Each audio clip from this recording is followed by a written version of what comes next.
So what is up, guys? Nick here, helping you to master your technology. iPhone 15 versus Samsung Galaxy S23 90 days later. So you can see both these phones are definitely competitors. We're going to have the S24 in just about a week, so I want to give one of my last takes on the S23 here. But the iPhone 15 definitely coming in at slightly more, usually around $729 versus the Galaxy S23 usually comes in under $600 depending on where you look. The retail is around $699, so they're pretty close retail, but you usually find this cheaper. So I'm saying the Samsung is usually the cheaper phone here. And the funny thing is that it tends to give you more, I would say, value for the money. So if you are looking for a really great value, the Samsung phone is probably the better option here. However, if you really love Apple, you're going to really like the iPhone 15 because it's a pretty good upgrade over the prior years of iPhones. So that's how I feel about them in terms of the value. Now, they both come in multiple different colors, although most of the lighter colors besides the matte black option are definitely, a little bit more pastel on the back of the 15. Not my favorite look, but definitely like the material upgrade. The Galaxy S23 has this more matte texture as well, but I really like this dark green color. You'll see on the edges, I do find the S23 to feel just a little bit more premium. Even though it's aluminum, it just kind of gives the impression of stainless steel. So I actually feel like the S23 feels like a cheaper Pro type of phone. So this actually feels like it can compete easily with the iPhone Pro versus the base, even though this is the base. So Samsung is really knocking out the park with value here. I hope they continue this trend with the S24. But in terms of the actual look, I do like the iPhone 15 a little bit more this year, just because I feel like the design changes were bigger from the 14 to the 15, from the S20, then from the S22 to S23, which didn't see really any big design changes. Not that it really needed them, but the 15 has the matte back. The edges are smoother now. The dynamic island, the bezels are a little bit thinner. The overall phone just feels like a bigger change if you're coming from the prior phone. Now the S23 though feels like a more compact phone, although it's a little bit sharper in the corners, very minimal but definitely noticeable and felt. The iPhone 15 and the Galaxy S23 both employ IP68 dust and water protection, so they can be dropped in water and still survive. You'll see that the iPhone 15's camera bump is definitely slightly bigger over there, but neither of these really have a major issue rocking on the table, but the 15 a little bit more. So if you do tend to type on the table, you'll find the 15 is a little bit more wobbly in that case. Most people don't do that, but that's just something I wanted to point out. The iPhone 15 and the S23 feel just about the same in weight. There might be a slight discrepancy between the two, but they feel pretty similar in the weight. Both of them are very comfortable to hold on the day-to-day, that's for sure. So very compact, nice premium products here. I will say though that when it comes to the actual displays, while the Samsung sourced iPhone display is really beautiful, it's also toned down. So it's got like a natural tone to it, which is not a bad thing. Some people really like that, but it doesn't have that extra vibrant look that you're probably wanting when you think OLED. The Samsung though, if you go over here to Vivid, tends to have that. You can also change between warmth and natural, which I call the iPhone mode. The natural mode to me is the iPhone mode. Although the iPhone is a little bit sharper as it's not a 1080p, it's a little bit higher than 1080p display. There's not much you can do with the display in terms of options. Yeah, you can turn on dark mode, you can change the true tone on, and Samsung has something like that as well. It's called Eye Comfort Shield, so that's pretty equal. And I find that both of them get very bright.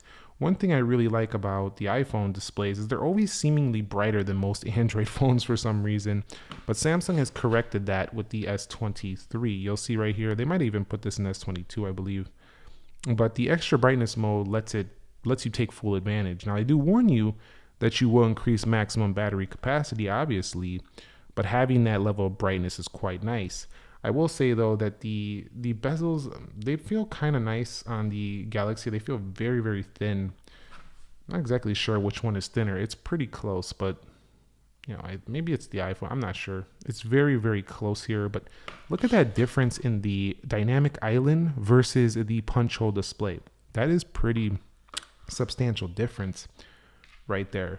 But overall, I think if you look at these displays in the store, someone's going to come up to the Samsung and say that it looks very vibrant and beautiful. And not that the iPhone doesn't, it just kind of looks better, more colorful. But that doesn't mean that they would pick this just based on the software alone. And speaking of the software between these two, I will say that I like that the iPhone's software is simple, easy to use, and portable. Although it's rather boring to use, it's kind of like an appliance. It's just something in the background of your life that you use these days.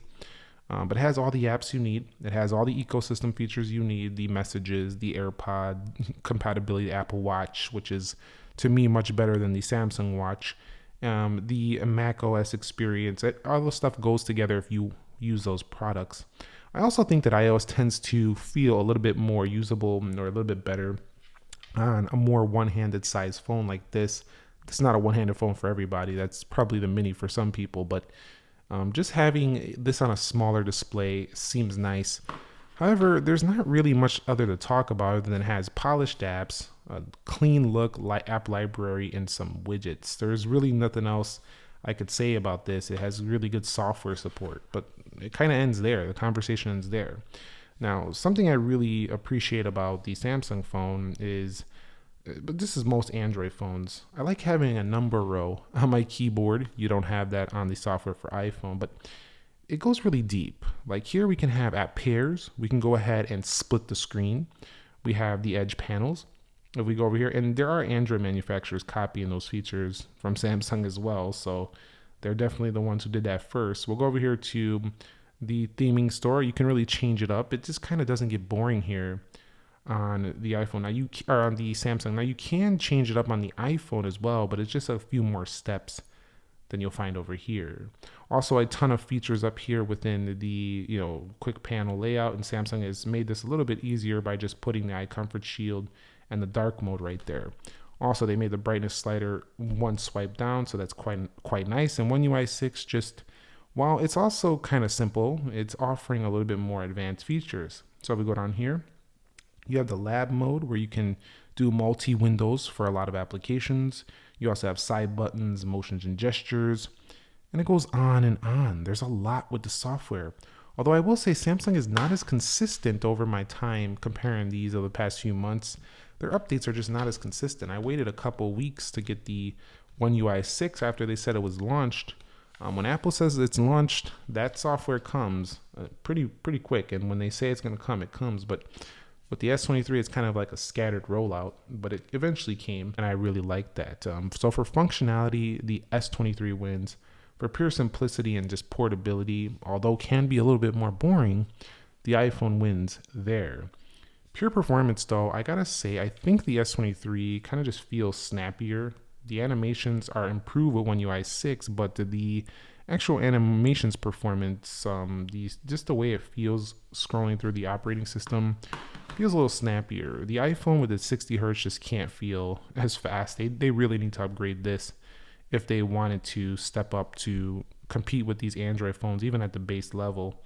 And I think those displays are getting cheaper to source, so I don't know why they're still putting 60 hertz here on these panels. And while it doesn't bother most iPhone users, I do think that it's kind of a slap in the face at this price when everybody in the market, even phones under the price of the iPhone 15, are offering that. Just like, come on, man, give it to the consumers. They deserve it already. So from pure performance standpoint, maybe the iPhone will win in a Geekbench test, but the Samsung seems to take better advantage of it and feel snappier day to day. And what I mean by advantage of it is you can do pop view things even on this smaller display. It just seems to be a phone that gives you way more usage of that power than the iPhone. But the iPhone does have games that are exclusive, but there's also games that are exclusive here. Snapdragon 8 Gen 2, 8 gigs of RAM. Over here, A16 Bionic and 6 gigs of RAM. So they're pretty tight in performance. There hasn't been a big discrepancy there between both of them for me. Now, the battery life, I gotta tell you though, has definitely seemingly been better for me on the iPhone. The Galaxy though is a far improvement over the Galaxy S22, which was a battery hog in my experience.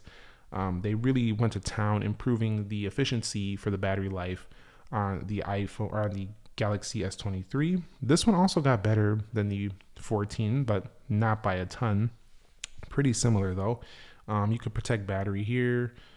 the Samsung just not as good in my experience with standby and stuff like that, but both of them quite good nonetheless. All right, guys, so when it comes to the cameras, we do have an upgraded 48 megapixel on here plus 12 megapixel that allows us to crop in on the main sensor and go 10 times zoom, 2x zoom. Now, Apple pretty much nailed it here by giving you what I think is enough zoom for the average person.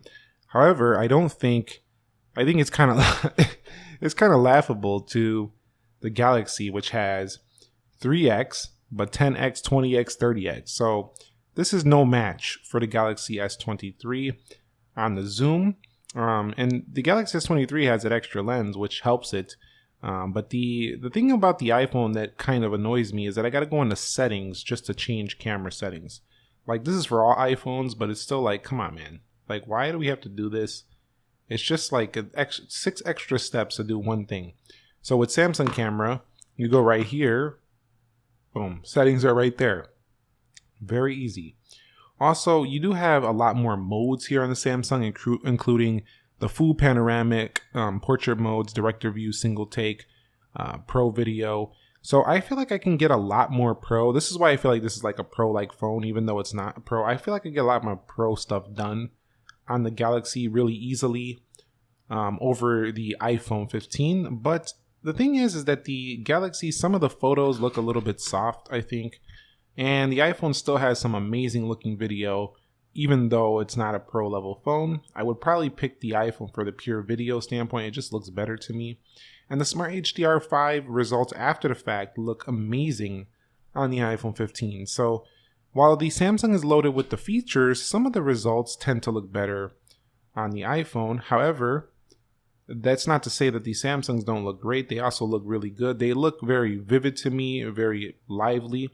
And the iPhones look a little bit more natural. But you can see the front-facing camera has that ultra-wide thingy right there. You have that on the iPhone as well. It's just they really got the palm capture, which is a lot more useful than having to reach this or turn on a timer. But you have the automatic portrait mode on the iPhone over there. So there is, and Samsung's going to be improving the S24 with the AI. So if you want to wait for that one, that would be a good upgrade as well.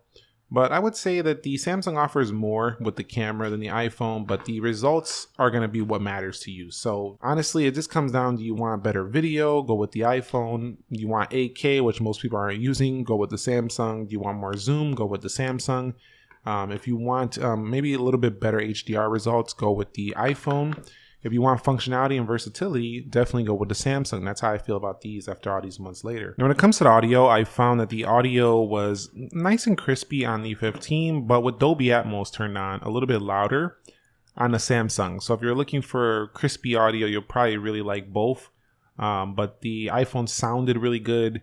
So does the Samsung, but it's just a little bit louder at the Dolby Atmos when that's turned on. So do keep that in mind. Also, I would say that communications wise, if you like iMessage, you have to pick the 15 here between these two or an older iPhone. The Samsung still using the messages has good spam protection due to Google. But the overall, messaging experience, RCS, is coming to the iPhones later, might get improved later. But for now, it depends on if your friends and family are using Android or iPhone is really going to dictate the communications experience. I will say, though, that the phone call quality on the Samsung and the iPhone are quite even now. It used to be the Samsung was always in the lead, but reception strength and all that stuff is pretty juicy on both of them at this point. I will say that I like the convenience of Face ID. I still think it's quite convenient, although I do like the options of unlocking the Samsung. That Face Unlock is nowhere near as secure as the iPhone's Face Unlock. But its fingerprint sensor is as secure, and also you can do, PIN codes, patterns, passwords. You can do all kinds of stuff to unlock the Samsung. So more unlocking options. That's kind of the general theme. More unlocking options, more customization, just more options on the Samsung Face ID and a PIN code. And you could also do a longer passcode on the iPhone as well in that respect. Resale value, though, unless you're trading back to Samsung, which a lot of people do, which keeps you in the Samsung ecosystem, keep that in mind. A lot of people say, well, the trade-in value, Apple gives horrible trade-in values. Yeah, they do. They give horrible trade-in values for Samsung phones. and not great ones for iPhones either. But Samsung crushes them there. However, you have to keep buying a Samsung phone. That's the con. If you want to try something different, you cannot. You got to buy a Samsung phone. But I still like their trade-in program. Don't get me wrong. It's amazing if you want another Samsung. But if you don't, then you're probably going to get less money for the Samsung over the iPhone, which on the actual market definitely sells more than the Galaxy. So you'll get more money. Resale value is better on iPhone if you're going to be selling it outright for something else. Other than that, it's not really a big topic of discussion if you're going to be trading for another Samsung phone. Now, I will tell you, DeX or Dynamic Island. These are some special features on both. Dynamic Island, it adds some functionality, but nowhere near the functionality of Samsung DeX over here. I don't even know where I put it. Oh, it's right here. So just have a monitor, and if you have one of those monitors like a Samsung monitor that has that built in, you'll have no issues connecting. It'll just wirelessly connect. Although you can use the USB-C now to mirror display to monitor, you're still just using the iPhone. You can also mirror this to any TV with AirPlay, but it's still just the phone. The Samsung turns it into kind of like a laptop, so it wins there. I think DeX is more useful by far than Dynamic Island. So I just want to talk about the special features between them. Those are the two ones that stood out to me. 90 days later, I feel that the Samsung is the better actual phone for the money. I think they knocked out of the park with the triple camera setup, the great battery life, the great efficiency. Now they have the One UI 6. The software has been pretty polished over the years versus older Samsung.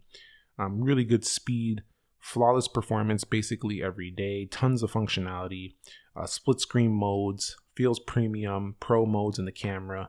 It's just such a good phone.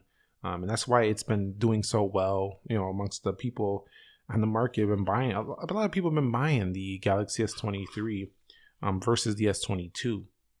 Now, the iPhone 15 is near as good, but it needs the 90 hertz display or 120 hertz. That's the one thing that makes this hard to pick over this. A triple camera is not really necessary since they're cropping now for the zoom. But the overall, it really needs to have a smoother display. That is really the big Achilles heel with this one. But other than that, if that's not a problem to you, the 15 could be more desirable than the S23 if you're not an Android fan. Other than that, I do have to give the win after a few months to the S23 as an overall phone. It would just be hard to say that this one is the overall better phone, but it's definitely very close in competition, and it's just going to come down to that ecosystem. So that's my 90 days later take on the 15 versus the S23. Share your thoughts, questions, comments, concerns down below in the comment section. Thumbs up if you enjoyed it. Nick here helping you to master your technology. I'll catch you all in the very next episode, and peace.